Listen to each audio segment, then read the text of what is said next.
সন্তান আল্লাহ তাআলার পক্ষ থেকে এক বিশেষ নিয়ামত। এই নিয়ামতের মর্ম শুধু তারাই বুঝে যাদের ঘরে সন্তান নেই।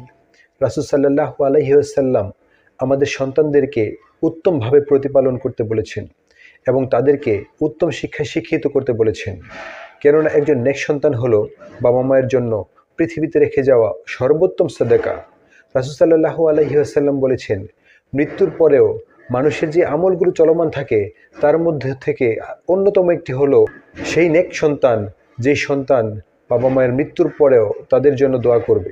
প্রিয় বাবা মায়েরা, আপনারা কি দুনিয়াতে এমন কোনো নেক সন্তান রেখে যাচ্ছেন যারা আপনাদের মৃত্যুর পর নামাজ পড়ে আপনাদের জন্য দোয়া করবে, যারা আপনাদের মৃত্যুর পর আপনাদের জন্য দান সিদকা করবে?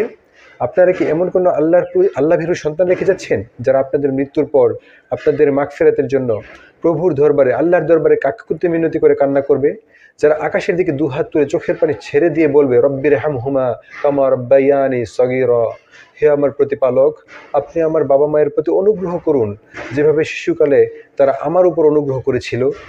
প্রিয় বাবা মায়েরা, আপনারা যদি একজন নেক সন্তান গঠন করতে পারেন তাহলে সেই সন্তানের সকল নেক আমল আপনার আমল নামায় লিপিবদ্ধ হবে।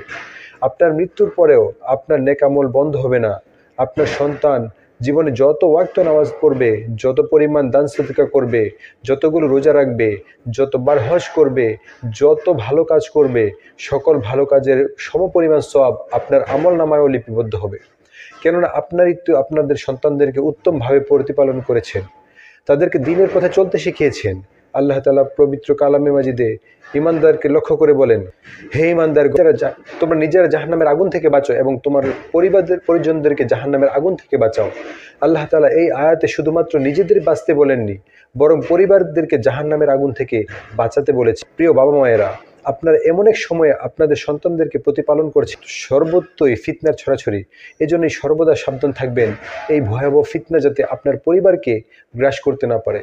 আপনার সন্তান যেন কিছুতেই এই ফিতনায় নিমজ্জিত না হয়ে যায়। আপনার সন্তানকে উত্তম চরিত্রবান করুন। আপনার সন্তানকে সর্বদা সদাচরণ শিক্ষা দিন, সর্বদা তাকে ভালো কাজে সহায়তা করুন এবং খারাপ কাজ থেকে বিরত রাখুন।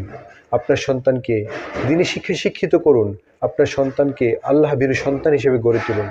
প্রিয় বাবা মা, সন্তানের জন্য বেশি বেশি করে আল্লাহর কাছে দোয়া করুন, কেননা বাবা মায়ের দোয়া আল্লাহ তাআলা কবুল করে থাকেন। আপনার সন্তানের জন্য হালাল রিজিকের ব্যবস্থা করুন, তাদেরকে কখনোই হারাম রিজিক খাওয়াবেন না, কেননা হালাল রিজিক অন্তরকে পবিত্র করে, আর হারাম রিজিক নিজের অজান্তেই অন্তরকে মেরে ফেলে। হে ওই সকল বাবা মায়েরা যারা নিজেদের সন্তানদেরকে উত্তমভাবে প্রতিপালন করছেন না, যারা নিজেদের